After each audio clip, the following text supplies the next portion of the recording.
Hello, football fans. Thank you for watching This Week in Football. Today we are back with our Ask a Bookie segment and a new segment, high school football highlights from around the country.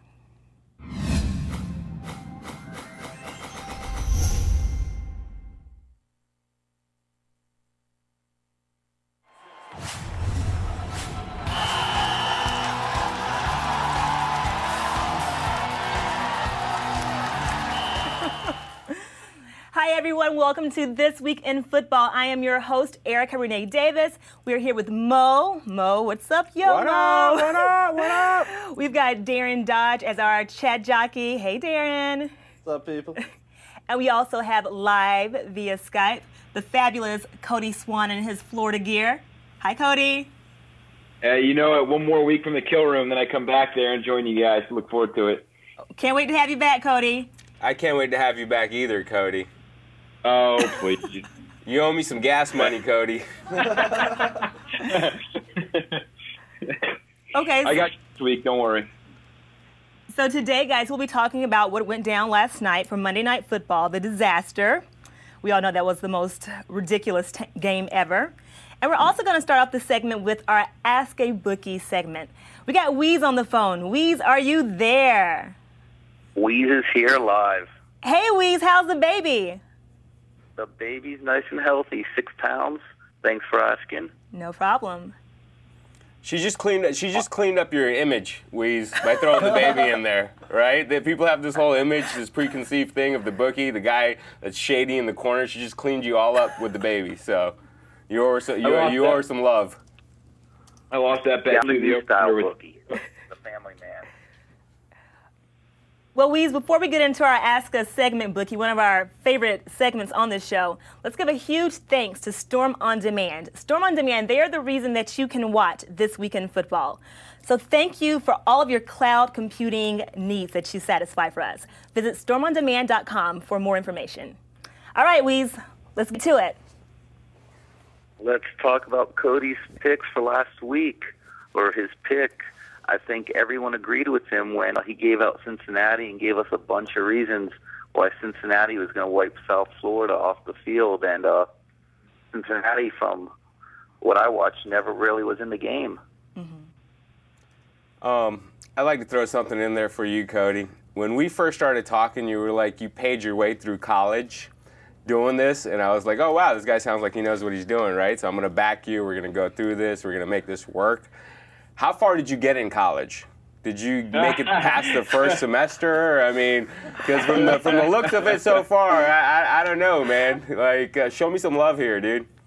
I guess there's a reason why I got my undergrad degree in 2 years. I had to get out of there pretty quickly. No, I'm kidding. Look. When you're picking one game a week, I'm not even going to make excuses, but let's just say it this way. When you're picking more games, the more games you pick, the more chances you have to break even or do better. But no, that one... like we said, I threw out a bunch of reasons there, and all of them, from where I'm sitting, were legit. And, B.J. Daniels, who has been a turnover machine this year, accounts for 4 touchdowns and no interceptions. He's pretty much flawless in that game. So I don't know if these teams are hearing me throw out the reasons that I am and sort of just turning them on the face to make me look bad. But, I give legitimate reasons. And then these guys show me up by doing the complete opposite. I feel like they're Hobbit slave or something. That's your excuse, Hobbit slaves? That's what you come at me with, Hobbit slaves, dude? Come on, man. All right, so listen, for this week, I got a lot of faith in you. I got a faith in the odds. You're 0-2. I'm thinking, can't go 0-3, right? Just definitely can't go 0-3. So I got faith in the odds, and I got faith in you, so we're going to stay pumped here with you.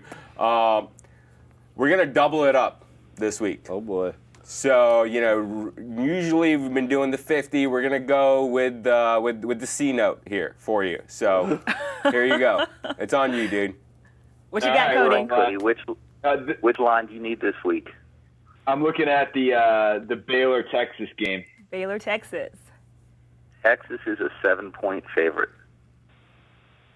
Cody? I like Texas with the points. Texas has been this sort of Jekyll and Hyde team this year. They remind me of Mo's Hurricanes of a couple years ago. Every time someone counted them out, they came back with a big win. And every time they sort of got on a roll, they lost to someone they shouldn't have. And so Texas really reminds me of that this year. And that inconsistency stems from the fact that they really haven't gotten a consistent running game going. Trey Newton is their leading rusher, and he's putting in about 52 yards a game, and he's only carrying about 11 times a game. So they really haven't had a chance to establish the run, and relying mainly on Garrett Gilbert, who's seeing his first season as a starter, who's not going to carry that team. He throws about 1.5 touchdowns per game and 1 interception a game. But I think against Baylor, an in-state rival, they pretty much own Baylor. They're playing in Texas. I can't imagine that Texas is going to lay an egg 3 times in a row at home. Robert Griffin, on the other hand, has been pretty much carrying the Baylor offense. He's pretty much it for that offense. And the Texas defense has been pretty solid. I know Iowa State really showed them up last week, but overall that Texas defense has been pretty solid. I'm looking at this one thing. It's going to be like a 23-33 game, with Texas coming out on top by about 10. So you're going to make me sweat 23-33? There's a reason why the lines are pretty close, man. I mean, you got to give me a break here. I'm scouring the research books to try to get you your money, man. It's funny that you mentioned that. One thing that's interesting in this whole thing. So we're doubling up right now with the whole, we've been doing 50-50. This week we're going to double up. One thing to note with the whole house always wins thing, even if we win this week, with the juice, the house will still be up 10. So that's just one thing to note for all the people out there who think that they can take down the house and what have you. The house usually wins. So just putting that out there. I just want to make one other note that besides Cody's first 2 picks, which he's had both favorites, both of his teams, not only did they not cover, they both lost on the field outright. Forget laying the points. He's picked 2 teams that have lost. So I'm looking for Texas to lose this week. So Baylor plus the 7 is probably a great play for all you gamblers listening. Yeah, I'm going to refrain from betting any real money this week, but I definitely have to say I think Texas is going down again. I have no faith in Texas's offense or in their defense. Look, I mean, Mac Brown really riled those guys up this week. He lambasted them, saying they have this sense of entitlement, which, you see a lot of big programs get that. Florida's got it. USC's got it. It's really hard to avoid that. But when your coach sort of calls you out, sort of like, you don't know any better, you get riled up. And I really can't see Texas having a bad game for a 3rd straight week at home. I can't imagine that. But Baylor's ranked, though, aren't they? They're 25, I believe. Are they? They're ranked for the first time since like 1968 or something. And Texas is what? What number is Texas? I'm checking. Yeah, they're not ranked. They're ranked the same as Florida. Hey, I feel your pain. So again, I mean, you don't have to take any betting advice from me, but I'm pretty confident in saying Texas is going down again. Weaze, you got my back on that one? I got your back. Got my back. And your money. Can I at least get some credit? I know we didn't bet that one, but can I at least get some credit for saying there was no way that the Steelers were going to cover the spread against the Dolphins last week? Yes, but we'll get into NFL soon because I'm excited about my 2-0 picks in the NFL. Well, let's move into that right now. You did well last week. You were 2-0, so give us a little bit of love this week. So to redeem myself in the NFL last week, Buffalo playing Baltimore, getting 13 points. I think I called it that it was way too many points. Mm-hmm. Baltimore would probably win, but only by a field goal. And sure enough, Baltimore snuck by in overtime, won by 3. Second pick was Miami over Pittsburgh. Miami pretty much dominated the game, but had to settle for 5 field goals, and then came down to almost a last-second touchdown by Pittsburgh, which was called back with that fumble at the half-yard line with a minute to go, where they kicked the field goal, so Miami got the cover. They lost the game, but got the cover plus the 3 points. So, who's the NFL team that we should look this weekend to cover? This week, I got 2 games for everyone out there. First game is Green Bay at the Jets. Jets are a 6-point favorite. Green Bay a lot, plus the 6 points. Green Bay's offense is too strong to be getting that many points. Jets have a great defense, but still not 100% confident in their offense. So laying 6 points to a quality team, just too many in the NFL. So Green Bay plus the 6 points. Also, we are back to the Steelers again. Steelers back-to-back. Steelers are playing the Saints Sunday night, national TV. Pittsburgh again on the road. New Orleans coming off an embarrassment to Cleveland. I mean, that was as bad as a loss as I've seen in the NFL in years, other than maybe the Denver-Oakland game last week. But New Orleans is Super Bowl champs. They're at home, prime time. I look for New Orleans' best effort and to beat Pittsburgh pretty badly on TV Sunday night. You know what? I'm going to call you before that game, and I'm going to take Pittsburgh. And I'm going to go with Mo on that one, Weaze. No, see, again, That's you guys are falling like that it. trap. Every time you guys are against me, I think we have it on recording this year. I think I've won every one. So, feel free to call me. Okay. You're on You guys speed are dial. falling into that trap. You guys are falling into that trap. I'm telling you, it's a red flag when the home team is dogs. Dude, you have no cred right now. You have no cred. You're 0-2, okay? You got to win a game before you can start giving us any kind of advice. So, all right? so Cody and Mo, you guys have to finish this fight next week. And Weaze, again, Mo and I, we're betting against you. We're saying Steelers over New Orleans, and you're going to be wrong. All right? We will see. We will see. Sunday night. All right, man. Thank you so much, Weaze. Talk to you next week. Have a good one. Have a great night. Thank you. All right. So we have next week to look forward to when we were right about our Steelers winning, beating the Saints again. Let's move on to some news. This weekend in the NFL, today actually, the Vikings coach was fined $35,000, Mo, for criticizing publicly the officiating from this weekend's game.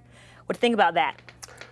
I think he's a sore loser, is what I honestly think. I mean, I saw some bad officiating this week, and that wasn't one of the games that shot out at me like, oh, my God, this game is ridiculous. If anybody has a leg to stand on in reference to complaining, is Tony Sparano over at the Dolphins, but that's a whole other topic. Another topic. Cody, what you think? Childress fined $35,000? Ridiculous or warranted? I mean, look, it's the rules, and this is the thing we keep getting. It's becoming a recurring theme on this show is that I'm sort of take offense to all these rules that the NFL has. There's a reason it's called the No Fun League, and I think a little insults would be good for the game. It's never going to happen, but throw it out there. Call the refs like a ginger in stripes or something like that. I don't know. Get the insults going. I'm all for it, but it's never going to happen, and the rules are the rules. There was some very bad officiating this past week, but that's just the way it goes. As a coach, you kind of come off as a crybaby when you blame the officiating. Officiating rarely ever loses a game. There's a lot of time where there's football being played, and to blame it on 1, 2, or even 3 calls that get blown is kind of absurd. Yeah, I agree. Well, let me say what else is absurd from this week. The Cowboys game last night was completely insane, crazy. Romo is out 6 to 8 weeks. I guess the good news is that he won't need surgery, but the bad news is they are without a quarterback. Darren, is it over for the Cowboys or? I think it was over when the season started. I agree. They have no shot this year. Everybody was thinking that they were going to be like the Super Bowl team this year, but what a flop that was. I guess that's why you don't count your chickens before they roost, right? So I guess it's going to be ridiculous to have the Super Bowl in this $1.2 billion fantasy house for a stadium and to not even be able to play the game there yourself. I mean, if I were a Cowboys player, I wouldn't even show up. Mo, would you show up to the game? Listen, I got Felix Jones on my fantasy team. So Tony Romo being out is great for me in reference to that. Okay. So listen, I don't root for anybody's injuries or anything like that, True. but it helps me in a backwards kind of way. Well, I mean, at least they have, I guess, Des Bryant. I mean, they have a couple hopes. Some players are okay, but I think they've imploded from the top to the bottom. Like the Cowboys have they're horrible. Wade Phillips seems completely apathetic. Tony Romo seems like he could care less about whether or not they win or lose. Kitna is old and rusty, and he looks inexperienced, even though we know he's really experienced. It's just over. It's over, right, Cody? Well, the question is of course over. I don't think that's even the question. The question is more like, why are the Cowboys getting the attention they're still getting? Yeah. I mean, we sort of had this conversation last week and said that the loser of the Vikings-Cowboys game was out, and it wasn't just us. It was pretty much every media outlet had that same discussion. Well, the Cowboys lost. We don't give this much attention to, the Oakland Raiders when they're losing, or, True. Well, actually, the Bucs are doing pretty good this year, but for some reason, we have this infatuation with the Dallas Cowboys, and I don't understand that. They're America's team. They just always have been America's. I mean, they're not my team. They're not your team. They're not your team. They're not Darren's team. But I mean, they're America's team. Apparently, I don't know who America is, but it's none of us in this room. So they're someone's team. It's the same reason we see Notre Dame on TV every week. That's true. Why is Notre Dame on TV every week? Not ranked, no nothing, You're and right. I got to see them play Navy. Yeah, that's it's like, true. Come on, It makes no sense. Well, I guess moving on to another football tidbit. What about Brett Favre admitting to the voicemails but not to the pictures? That he sent the Sturger girl, the Jen Sturger, the penis pictures, and He's lying. is he lying, Darren? I think so. So you don't think If he admits to the voicemails, I think he sent the picture. You think know? so? Oh yeah, definitely. Well, who wants to own up to that picture, though? Exactly. It's like it's that old thing. It's like, oh, I did this, but I didn't do that. Yeah. No way. Well, I think he did. What's also surprising is that the girl looks just like his wife. The NFL probe is completely over. Well, if it's not over, we haven't heard much else about it. So I kind of feel like Brett Favre is getting the celebrity treatment with that. It's just completely disappeared. The story has completely disappeared. The whole thing just baffles me. After Tiger Woods and what are you thinking? Why? Come on, man! Crazy. You're on doing Lee commercials on TV, and you're gonna go do this. It's like I wouldn't send that to my fiance. Wrangler commercials. Or Wrangler commercials. whatever. You get it, Yeah. But it's like, come on, man! What are you thinking? I don't get the whole thing. It's like I don't know what these people think sometimes. So. Well, what is Andy Reid thinking, guys? Starting Vic after the bye next week. What do you guys think about that? Vic is coming back as the starting quarterback for the Eagles. Good, yeah, Darren? Totally. Okay. He's the most athletic guy on the field 9 times out of 10. You got to start that guy. Are we surprised that because Cobb did so poorly that now suddenly Vic is healthy, or did we expect for him to come back regardless? So if Cobb had done well, would Vic be starting after the bye? I don't think so. No, if Cobb did well, I think they'd start Cobb. And I think this is a problem with the Eagles, how they're going to keep changing back and forth. When one quarterback does bad, they're going to switch over again. And that's going to plague their team. Cody? Well, I agree. I'm interested to see what Michael Vick can do. He's electrifying, and he's exciting, and he's a threat to break off, a 100-yard scamper at any point. He's also a threat to throw 3 interceptions in one game. He's just that type of player where he's sort of like a train wreck or a superstar in one go. So he's fun to watch. I wouldn't want him starting as quarterback for my team, to be honest with you, but it's fun to watch. Oh, I forgot the stripper analogy from last week. It's like dating a stripper. I totally forgot about that. Exactly. You take the good and the bad when you date a stripper. Not that I know, but you take the good with the bad. And Michael Vick will give you both. He'll give you that awesome lap dance, and then he'll be with someone else the next day, so to speak. So. Just watch out. If you're an Eagles fan, I wouldn't want to see Michael Vick as my starting quarterback. As a neutral fan, hey, I'm all for the entertainment value. Okay. Well, also this week, the NFL sent out memos to each team, warning each team about its repeat offenders of the malicious hit helmet-to-helmet rules. And so I guess generally they feel that this weekend's games were a lot less violent, and that sending out the warnings helped them achieve a level of, I guess, safety that they hadn't seen in the prior week. So what do you think, Mo? Do you think the letter helped? Did it scare them? Did it help deter players from going helmet to helmet? Or do you think?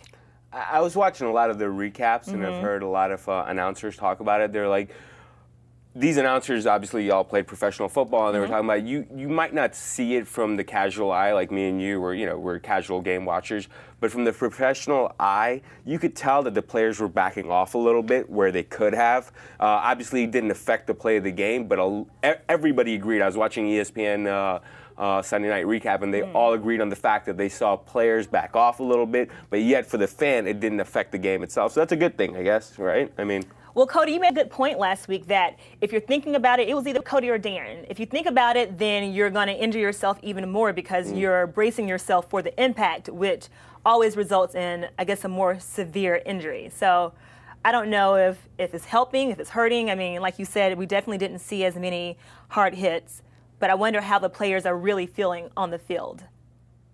Sure, and this whole situation smacks of Office Space. You know, it's like, did you get that memo? I mean, come on, these guys. They're not reading memos. I'm sorry. They'll get one talking to from their coach this week or this past week, you know, and then they're going to go back and they're going to do what they do, which is hurt people, and don't pretend like that we don't like to see that. We like to see the big hits. We like to see the collisions. We like to feel the smash of two bodies coming together. And that has nothing to do with my stripper analogy. So, you know, it's all going to go back to normal next week. You know, whatever. I don't know if these guys – I didn't notice anything different. And so, I didn't play professional football, but I didn't see guys pulling up or anything different like that. And if there was, it was not noticeable, and by next week it'll be gone. Okay. Well, how about that amazing Monday night football game last night? The Giants and the Cowboys. Let's talk about that a little bit, guys.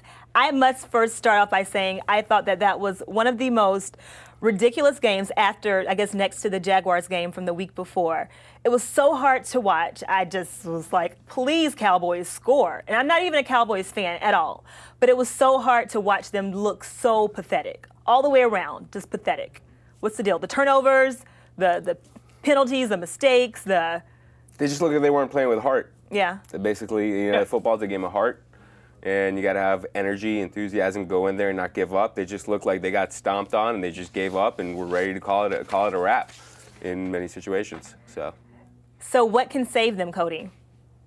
Well, nothing. I mean, that was like you said, that was a very poor showing last night, and it's like Mo said, it's unlike college football where you're sort of playing for pride. These guys are playing for a paycheck, and they play for a paycheck too in college. I'm not retarded, but these guys, it's a business for them. And when business isn't going well, they take solace in the fact that they still get, you know, a 6-7 figure salary every year. True. They're not worried. They're not worried about this. They're not you know, going home and crying about their season being over, which it is.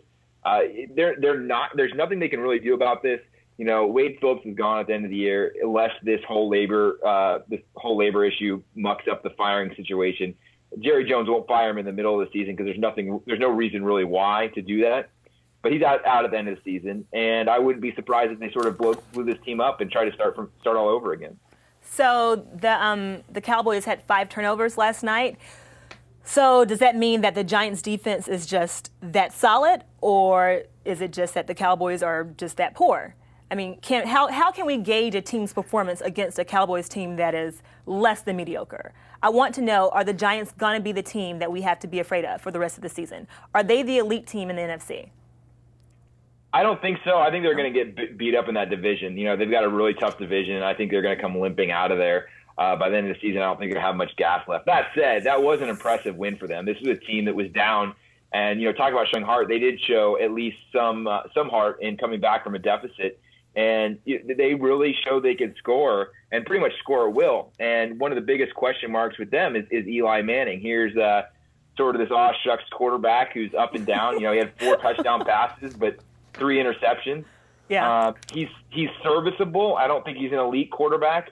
You know, is this a playoff team? Absolutely. But not a deep playoff team. Mo's disagreeing with you over here, Cody. The guy wins games, he does. Right? And he's won a Super Bowl. At the end of the day, yes, exactly. He's won a Super Bowl. The guy wins games. I get what you're saying. You know, listen, he's an aw shucks kind of guy. He's got that goofy look on his face all the time. But he's a winner, right? He's won a Super Bowl. You know, I'm from Miami, right? I've seen the fans down there. Dan Marino, one of the greatest quarterbacks of all time, never won a Super Bowl. Eli Manning won a Super Bowl. He wins. Right now, look at their record. They're winning. They're on top of their division. So, I mean, you know. So who's better? Who's a better team, guys? Are we saying Jets in New York or Giants in New York? Who's got the upper hand in New York? Giants. Giants? Yeah. Giants, says Darren. Because I hate the Jets. I like it. I like the Giants. Giants. I just argued for the Giants, but I think the Jets Oh. are. No. Talking about what you're talking about different divisions. I mean, different things. Okay, it's different, right? Okay, I think the Jets are stellar right now. So, they're both great teams. Okay. But I didn't know we were picking one against the other. So it was just. Well, just the New York teams, just. I don't even think there is a great team in the NFL this year. I really don't think you can say that. There's a bunch of bad teams, mediocre teams, and good teams this year. I don't think there's one great team in the NFL this year, and that's killing the season for me. Well, how do you feel about what was the most interesting game to you guys from Sunday? Was it the Steelers barely getting by Miami? Was it the turnovers that plagued the Skins-Bears game? Was it New Orleans looking horrible? Was it the Eagles losing? What was the most exciting, or the most interesting, I should say, game from Sunday? Well, from where I'm looking, it was that Dolphins-Steelers game. That was a really tight game, and the ending just sort of made it for me. That was the most exciting game in my opinion, even though it had some ridiculous replay, which I couldn't even begin to explain if I watched it 100 times how they arrived at the conclusion they did. But that aside, that was a really solid game. It was one of those games where you're sort of sitting up and standing down the whole time, watching it from home and everything. So that's my pick for most exciting games in this past week. How about you, Mo? What do you think was the most? I definitely agree with Cody in reference to that. I mean, that was really back and forth, going at it. And then at the end, probably the most controversial call of the weekend was that whole fumble. The Dolphins don't recover, even though they come out of the pile with it. That was definitely I think the biggest game of the weekend. Darren? I, again, have to agree. Oh, we all agree. Yeah. We all agree. This has got to be like a first here. This is the first. First time we've all agreed on something. Yeah. I'm going to step out on a limb and say that the referees basically gave that game to the Steelers. I hope no referees come knocking on my door later on. But I really think that they gave that game to the Steelers. I mean, maybe he was down. Maybe he fumbled before he got to the end zone. But at any rate, Miami recovered the ball. So I guess there was no indisputable evidence to reverse the call on the field. But he fumbled. Miami recovered. It should have been Dolphins ball, easily, from what I saw. I'm no line judge, but that's what I saw. I have to say something. If for any instance or any way possible Ben Roethlisberger gets to watch this, you are a liar, Ben. You are a liar. Like, he got on camera and said, I could have gotten that fumble. I just didn't want to break my arm. What do you say? Like, it was just crazy. He's like, I didn't want to break my arm, so I pulled my arm back, and I could have gotten that ball. I was like, dude, you're a rapist. Like for real. Like, he lied on camera. Just like, are you kidding me?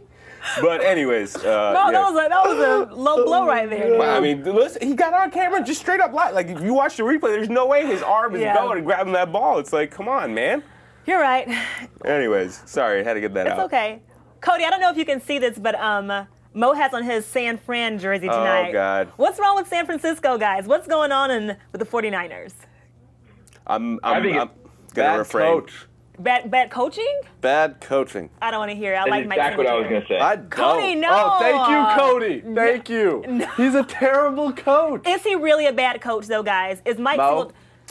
No. You know what? I was talking to, I have my own opinions on it. I think a lot of it has to do with Alex Smith and what the situation may be, but I was talking to a bunch of different 49ers fans, and one of them being our sound person, who's diehard 49ers fan, and he agreed, it's the coaching. It's like, how do you fire your offensive coordinator after 4 weeks into it? You should know this before going into it, and it's a good point. Also, I was talking to another buddy of mine, and he said the same thing. Alex Smith was declared a bust. How do you put your whole career on, as Mike Singletary did, on Alex Smith, not go after a quarterback? And I mean, we could have had Donovan McNabb in there. Like, but is that a Mike Singletary decision, or is that a personnel decision coming from higher than Mike Singletary? Well, I mean, obviously Mike Singletary has some input. He has a lot of input, and he's your head football coach. If he says this guy can't play, then this guy can't play. I mean, he basically put his whole career on Alex Smith, who was declared basically a bust. Yeah. So, I mean. Bad coaching. Everyone says bad coaching except for me. I think he has a good work ethic. I think he always has really, maybe I'm being too mushy. Maybe I'm being too much of a girl right now. But I think he always has a really good, passionate demeanor about himself. And so, of course, it means you got to have more than that to win football games, obviously. But I think he's a good coach. He's likable. I mean, look, Likable? he brought in, when he came to San Francisco, they were an undisciplined team. And he's a disciplinarian. There's no doubt about it. He brought discipline to that team. But after you bring discipline, you actually have to bring skill and strategy and stuff to do something with that discipline that you've instilled in your team. So he rallied the guys together and basically said, okay, you're not playing for yourselves, you're playing for a team, which is great. But you can't just stop there. You have to do something with that. And he hasn't done anything with it.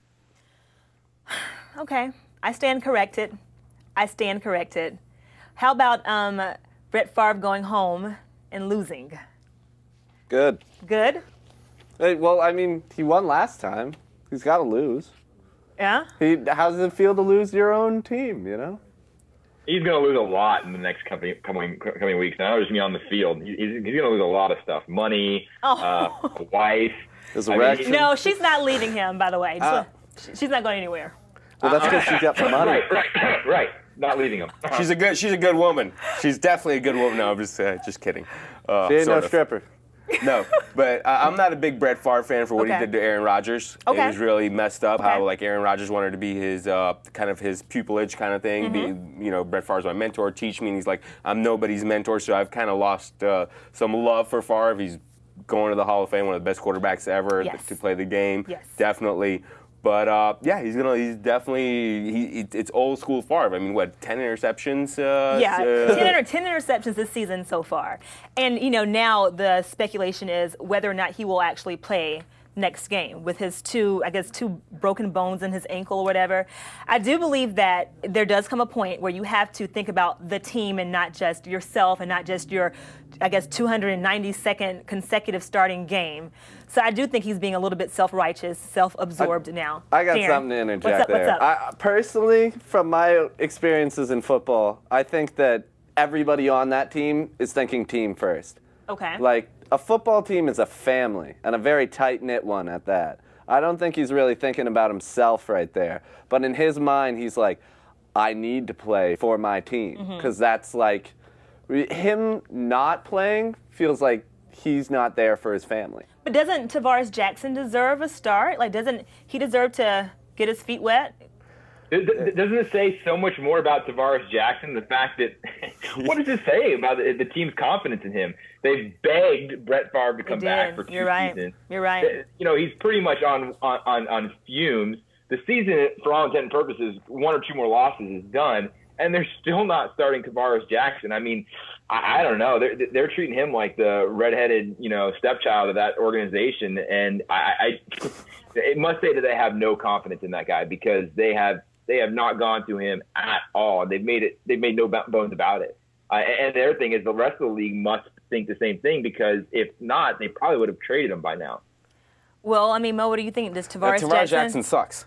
No. Yes. I mean, Tavares Jackson sucks. Yes. He's been there before Favre was there. I mean, Favre.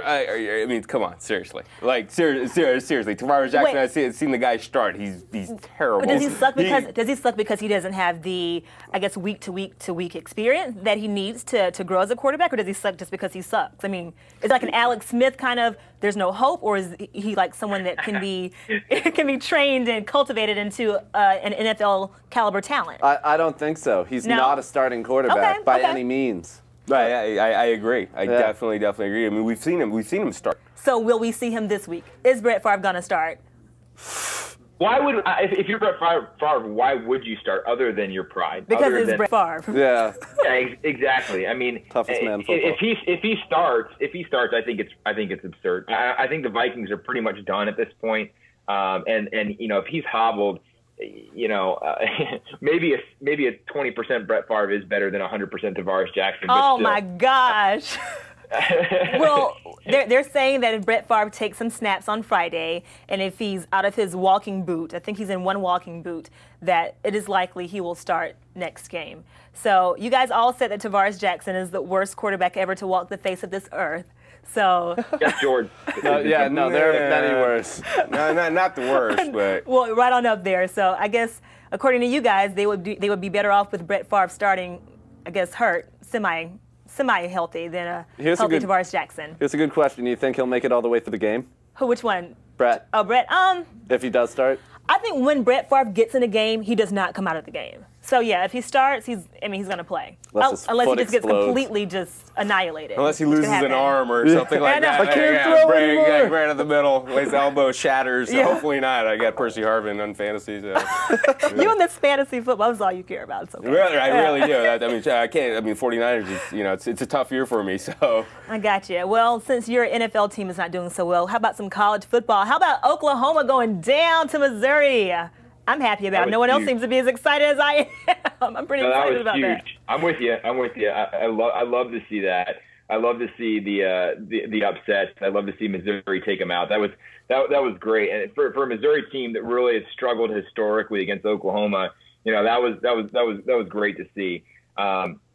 Truly threw the rankings into a tailspin, and I just, for one, hope this anarchy continues, and I'll be happy as long as it doesn't end in Boise State or TCU in the national title game. Speaking of, is Boise State winning right now, or is the game over? They were playing Louisiana Tech or Lafayette tonight. Can someone check that? I want to know if they got upset. I don't know. No, they're winning 49-13. Someone go ahead and put Boise State out of the rankings. Like, please. I might be an SEC elitist, so forgive me for feeling this way and for saying this, but this is just how I feel. Boise State, they might be a talented team. I cannot take that away from them. But if they played in the SEC week after week after week, if they played even in the Pac-10, I'll give it to the Pac-10 for being a stronger conference. They played in the Pac-10. They wouldn't have a team full of healthy players every week. They wouldn't have, I don't know, they just wouldn't have the stamina, the endurance to beat up on everyone. And okay, yeah, they beat Virginia Tech, but Virginia Tech proved to be a horrible or a subpar team.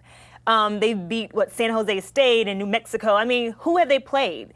So, I guess the biggest hope is that later on in the season, Nevada is still ranked, so it looks as if, okay, they beat Nevada, so, I don't know, you can't justify Boise State's strength of schedule, because they don't have a strength of schedule. It's really irritating to me.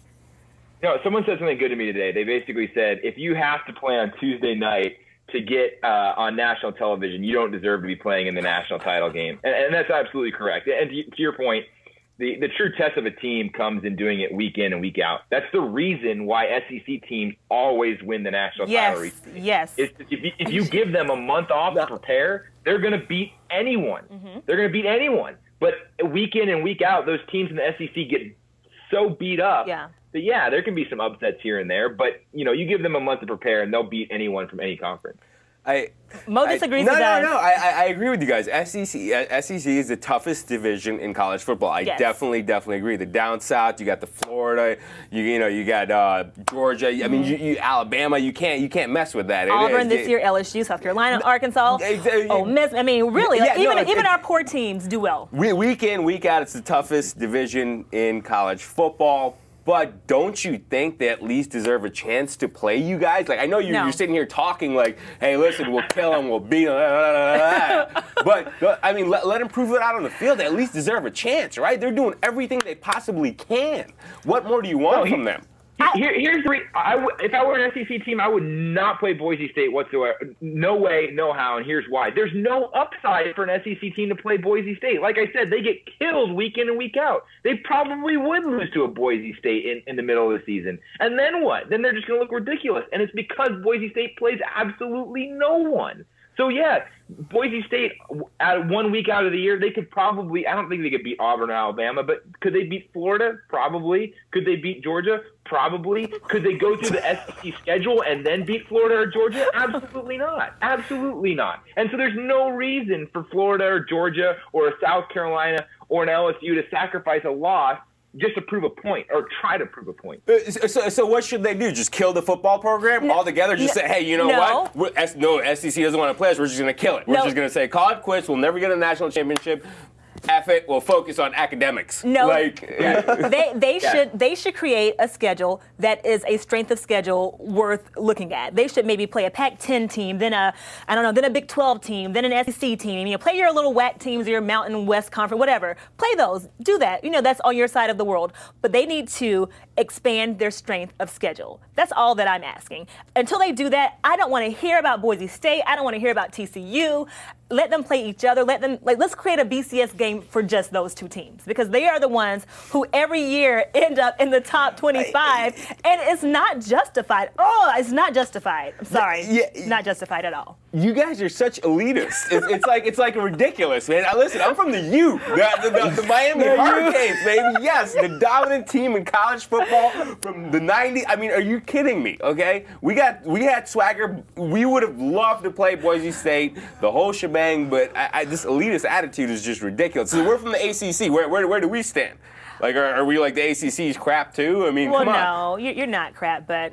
Oh, you're almost competitive conference. It's the almost competitive. I like that. I never heard it before. I like your little nicknames. The not in the NFL. What was that? The not fun league or something like that. You've never heard that before? No, but hey, listen. That's why I'm on the show, right? Learning and. Okay, well, of course, college is where all these guys aspire to compete. Before they get there, they're in high school, obviously. And let's look at some high school highlights of the week.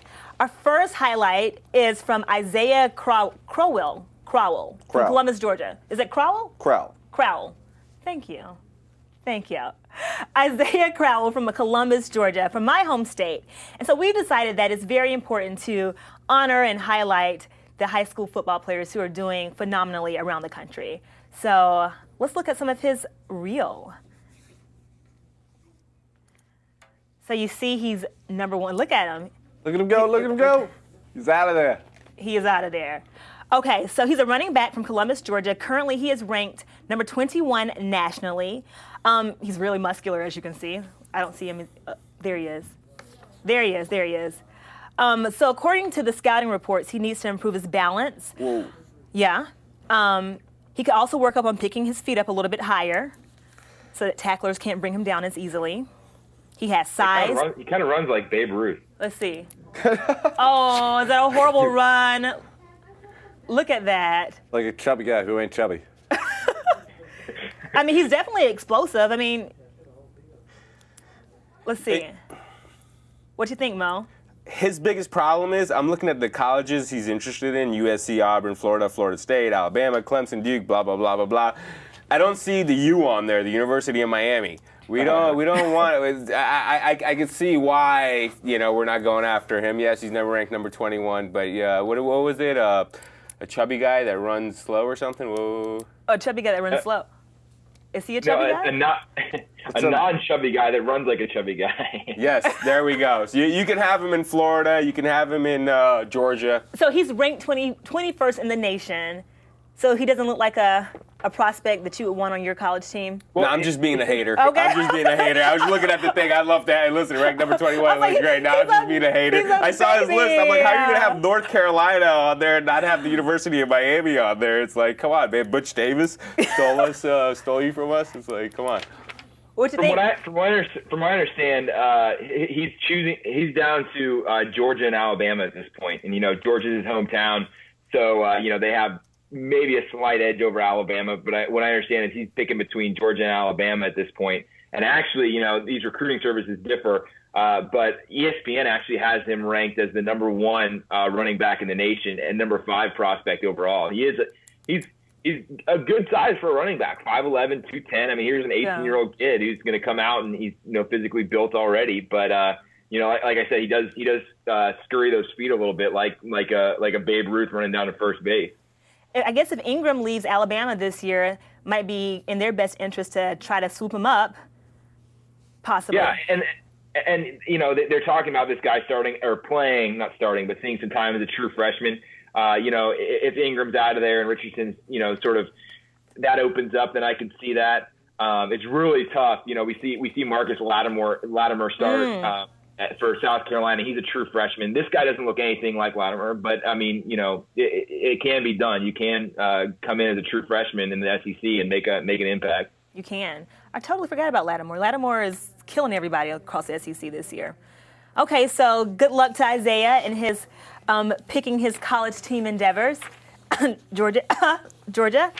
And now moving on to some previews for next week's college football games.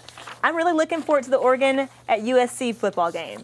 I know number one has fallen each week from Alabama to Ohio State to Oklahoma. This week, Oregon is ranked number one, and they're visiting the Trojans. Now, the Trojans have pretty much been under the radar right now because they can't go to a bowl game. You know, they're ineligible to compete in post-game play for the next 4 years, I believe. So everyone's kind of ignored them, and also they're not ranked. You know, they're not even ranked in the AP polls. Matt Barkley has kind of been on the Heisman watch radar, but besides that, there has been no USC hype. So going into this game, the Trojans are the definite underdog, but do we smell an upset? I'll let Cody. Go ahead, Cody. Take it away on this. Here's the thing. This is USC's game. This is their game of the year, basically. They can't go to a bowl game. They can't be raised in the coaches' poll. This is the game of the year for them. UCLA is terrible. Notre Dame is terrible. So this is their game, their chance to sort of get some national prominence, to really make an impact. So they've got all the motivation they possibly can. And you're right. Barkley had a slow start. He looked pretty bad, actually, early in the year, but has come on late. In the past 3 games, the Trojans have basically been scoring at will on opponents. Now, this defense gives me a lot of hesitation, especially coming in against a really speedy Oregon team. But you're at home. You're underdogs. I don't see the upset just because everyone else is calling for it. And usually when that happens, you don't see one. Okay. Just does anybody know what the point spread was on this game? I'm curious. I don't know the point spread. Cody, can you check the point spread for us on the Oregon USC game? Yes, I can. 1 second. And it looks like SC is SC by 7. SC by 7. So SC is favored. It looks like it. No, I'm sorry. They're 7-point dogs. I'm sorry. Okay. Yeah. Okay. Just curious. Well, let's move on to another upcoming game. Darren, how do you feel about the Michigan State-Iowa game? Michigan State, will they be upset by Iowa? I hope so, because I'm a Michigan man. I hate Michigan State. Okay. But I think Iowa's a good team, man. Like, they're always a strong team. So, look for them to beat Michigan State this week. I think that's what's going to happen. Cody? I agree. I think that Iowa last year, who somehow got undefeated and ranked up to number 2, and then sort of got bit in the butt by Northwestern, I think Iowa has a chance to do that same thing to Michigan State. I don't think anyone in the country would argue that Michigan State is a great team. They've got a slip-up game coming. And Iowa seems to fit that bill. I see Iowa winning this game. Okay. For the Missouri-Nebraska game, I think that Missouri, M-I-Z-Z-O-U, that's what they say, I think they're going to beat Nebraska. I mean, What? Nebraska. What? No. What? I don't think so. Mo, Yeah. back me up, Mo.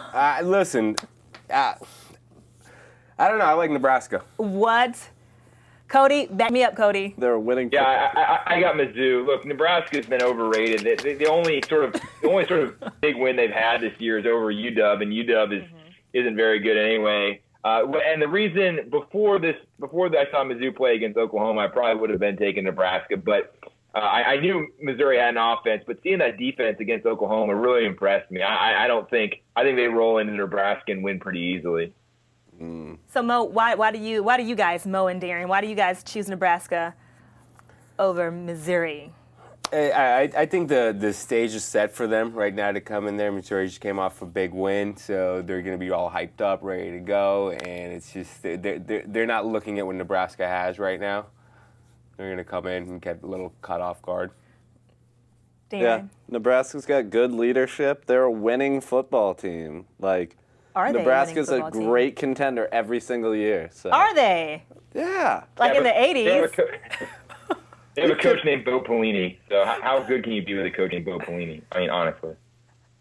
Well, Cody, this last pick or the last upcoming college game to look at is dedicated to you and to me. Georgia, Florida. Who you got? Well, look, as a fan, I'm rooting Gators all the way, but Look, Georgia's been steamrolling opponents these past 3 weeks, and after some struggles early on, they've really hit their stride. Throwing the fact that you guys beat us like once every 3 decades now. That's not true. And there's some motivation there. So I would definitely not bet my house on Florida. Let's put it that way. If you had a gun to my head and I had to bet on one team or the other, I'd pick the Bulldogs. Yeah, I think that Georgia's definitely, we're having a horrible year. Florida, you guys are having an equally horrible year. So it could go either way. But I'm going to say, not just from my heart, but from my head, go Dogs. I think we got you guys this weekend. So, and it's amazing to think that the winner of this game is kind of in the driver's seat to win the SEC East. Isn't that crazy? Despite how bad both teams have been this year. Yeah. We'll see. I'll check back with you next week, and you can do the 69 push-ups for the points that we score on you guys. All right. Wow. We should do that. It should be a bet where, like, you guys are playing next week. The person does push-ups in studio live. Okay. I mean, obviously, you get, we'll figure something out. Okay. I'm down. Cody, you down? You guys should do a bet on it. Are you kidding me? It's a perfect setting. I'm totally in. Okay. Is it push-ups? We can do push-ups. Okay. In studio. There we go. All right. So for this upcoming weekend for NFL, we have Green Bay at the Jets. So you guys have already told me that you like the Jets. You like the Jets, Mo, right? Yeah. You like the Jets. But who do you like against Green Bay? Jets against Green Bay or Green Bay against the Jets? Who will win? Listen, I know it sounds like I'm second guessing myself here and the whole shebang, but for this specific game, I actually do like Green Bay. Okay. What? Yeah, I do. I like Green Bay to upset. I mean, I really love Green Bay +6 on this as well, going back to what we were talking about earlier, his pick. I really like Green Bay +6 on this game. So there you have it. I think you're crazy, Mo. No way is Green Bay winning this game. The Jets have been dominant this year. Like, they are not about to lose to Green Bay. And Green Bay's had a lot of close ones there. Like, Green Bay has won a couple of games by the skin of their cheese or whatever. So, I don't know. I say Jets. I'm picking Jets. Cody. The only thing that gives me pause here is that this is about the time that Sanchez came unraveled last year. If you remember, he had that hot start, and then he sort of fizzled down the stretch last year. That said, they just didn't have the running game they have this year, and so he can lay a couple of eggs and things like that, and they'll still win. I like the Jets too. Okay. A little fantasy tidbit in there for you guys is that the Jets right now are the second most in QB points allowed.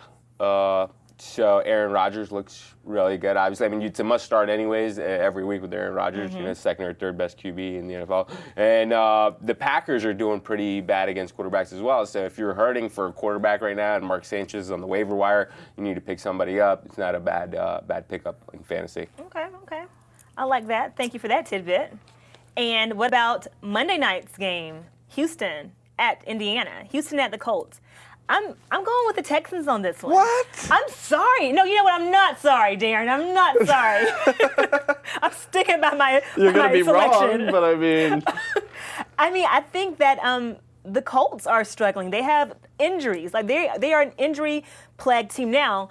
Peyton Manning has shown that he can throw the ball despite not having all of his players to run. I think that I think that Houston has a more well-rounded, healthier team right now. I don't know. I could be crazy, but I mean, what do you say? That is a very good pick. That is a very, very good pick. I'm going with you on that one. Earlier this year, Houston opened up with a win against the Colts. I think that really got them over the hump there. And the Colts, like you said, they're struggling with some aspects right now. And they just don't look like the Colts of old. They look more like a geriatric, my grandfather version of the Colts. They look like a Brett Favre Colt, so to speak. And so Houston, I think they're getting more stout as the season goes along. They still have some inconsistencies because they haven't been at the top before. But I think they're sort of learning as they're going, and I really like them to beat the Colts in this week. Okay, so you're getting all excited because Cody's agreeing with your pick. Oh, Cody, what's your record right now with our whole bookie thing right now? Just want to throw it out there, and I hate to keep coming back at you on this, but I'm losing money every week. Maybe this is motivating for you to start winning. But what is your record? Just want to throw it out there real quick. She's getting all excited with your pick on the the Texans here. So It might be 0-2. It might be 0-2. Okay. I believe it is. Yeah. I believe that's factual. We're not keeping track of all my other picks. We're just keeping track of what I bet against the line. Go back and look at my record picking these games just straight up if we've done the pick segment of this show. You want us to go back to Florida, University of Florida in Gainesville, and be like, oh, he made it through 3 semesters? No, we're not going back to that period of time, okay? We're talking about now, present. Go back on this show, when we've done a straight-up pick segment, and look at my record doing straight-up picks. That's all I'm saying. That's all I'm saying. Now, don't be the guy living his high school quarterback days, dude. Come on, man. We're talking about now. Here, let's make it happen. But anyways, personally, my opinion is I think the Colts are going to crush the Texans. You're not going to beat Peyton Manning twice like that. It's just not going to happen. So that's, my opinion. Take it. Is that your final answer? That is my final answer. That is the wrong answer. And I'm putting the house down on it. Wrong answer. Peyton Manning, Reggie Wayne. Enough said. They're going to run a clinic on you guys. Oh, wait, hold on now. On you guys. Houston. Yeah, on Houston. I'm just picking them this week. Okay, well, that being said, how about Vikings versus whose team? Darren's team, the Pats.